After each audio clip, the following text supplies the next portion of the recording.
Hi, I am Samir Shrestha. My student ID is 8088940. This is a short presentation of an interview I had with an ECT, Lauren Prince.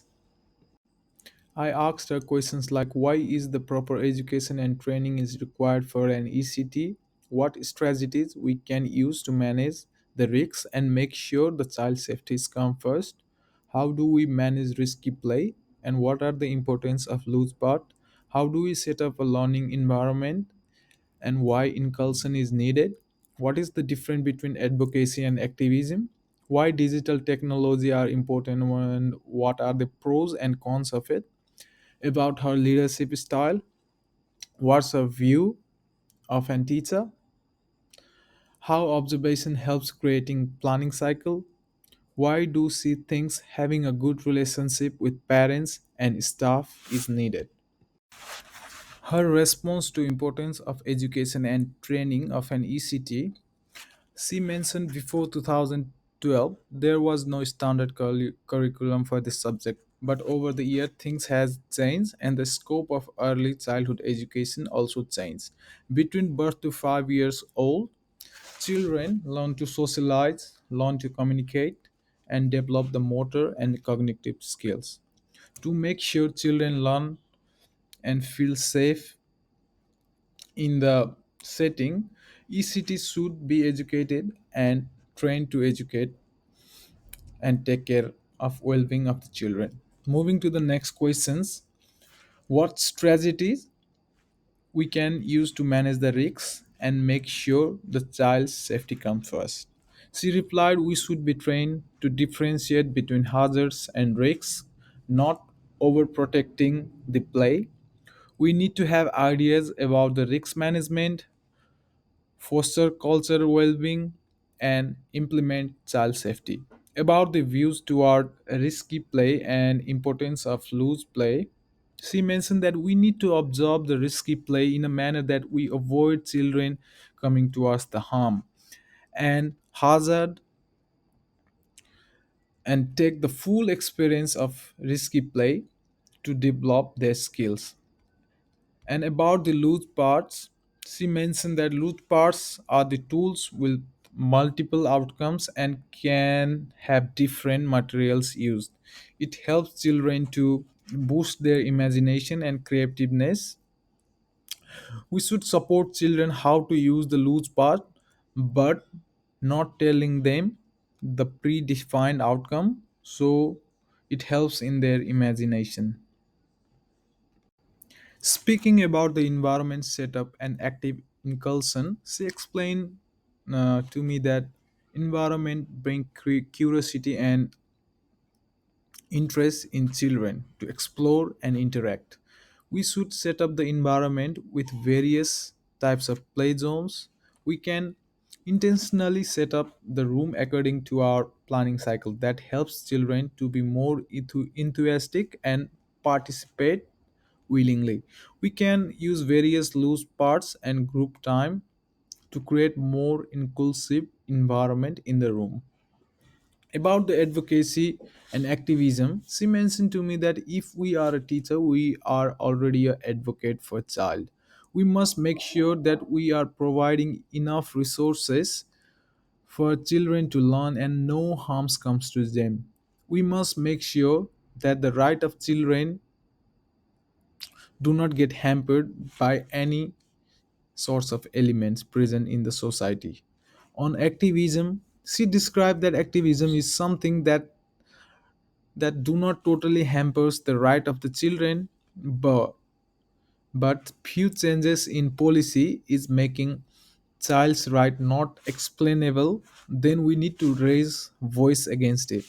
On the on why digital technology are important and what are the pros and cons of technologies, she explained to me that with technology, we can elaborate more on certain topics like life cycles of butterflies, body parts of insects, and some cultural videos and music to show them the example that is not physically possible.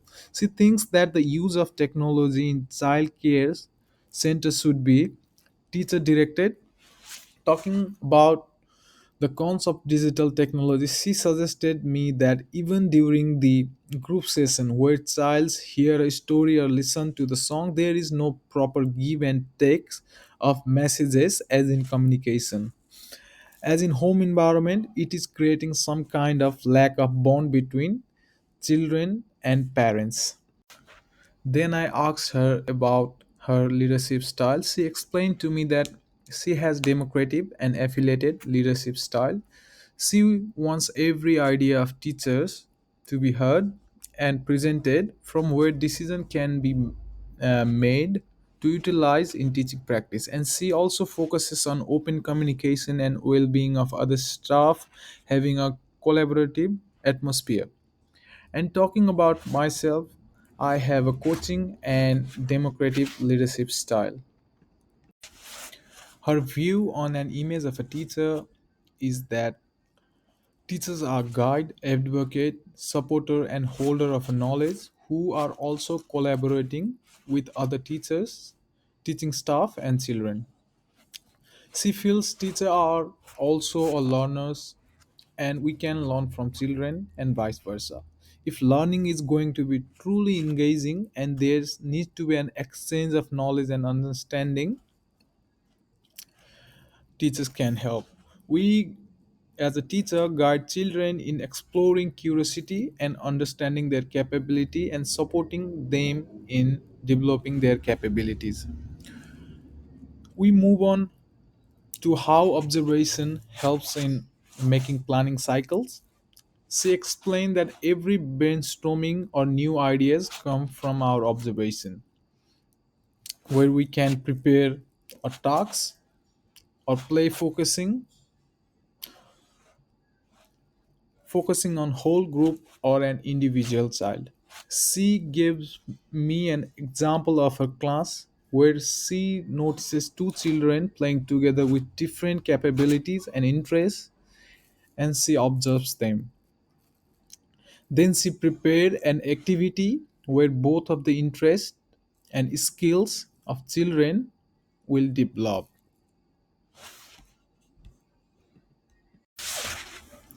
Moving toward the questions about the importance of relation and communication with the parents and other staff, she explained children's parents are the first teacher and they are knowledgeable about their own children than us.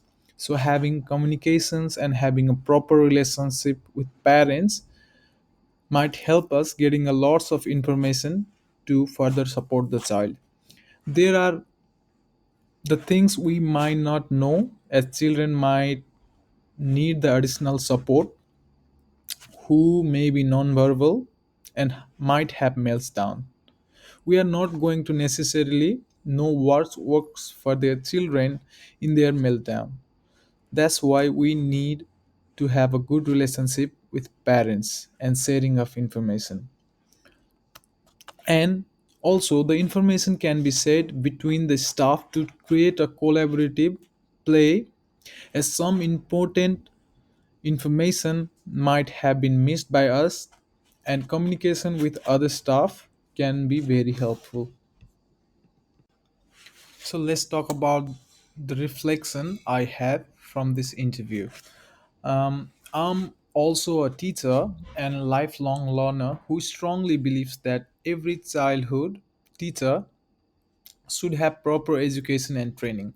We should fight tirelessly to promote the right of the children, and it is important to note that all children should be provided with safe, inclusive, and challenging environment in which they can thrive. This can be done by continually enhancing our own abilities and keeping the door open to new things so that each day we can make up teaching methods to suit the special needs of every child. Although personal teaching methods might differ, the cooperation and the coordination with colleagues and other staff provides us with the opportunity to create meaningful tasks that can enhance the learning process and do not disrespect various methods. We must be very keen to notice risks but make children take risks. which they are very likely to make and get out of risks safely, but not by telling them not to be as inquisitive as they are. Uh, this will need special training to determine hazards, potential risks, and proper elimination of the possible risks. Children should never be sacrificed, and we should make them feel safe, loved, and helped. Modern technologies are the potential powerful teaching tools in our practices when we think about it and introduce it to our practice.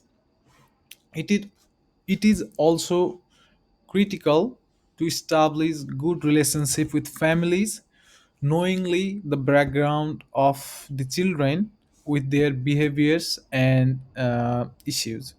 We will be able to shape our efforts and organize the play activity in a manner that would help to build a better communities and enhance the feelings of importance of each child.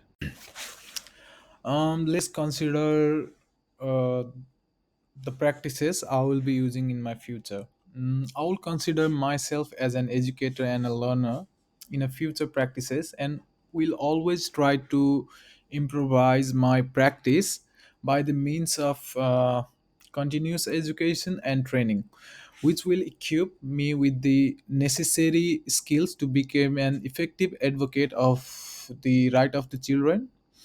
I will also engage with my colleagues in collaborative activities that are interesting and do not violate the different teaching styles, and make sure that the children have the chance to make the calculated risk and challenge themselves in a conductive setting.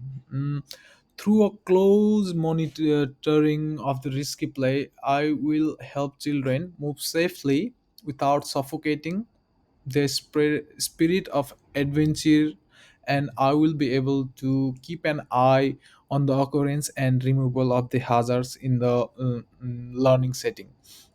I will also value the well being of every child, and I will provide them with a safe environment in which they will feel um, cherished and safe. By using technologies as an active teaching instrument, I will improve learning activities and promote digital literacy. Developing a good communication channel with families will enable me to know the background of the individual children's their behaviors and difficulties, and collectively we shall arrange community-based play which will help in strengthening the sense of belonging and value.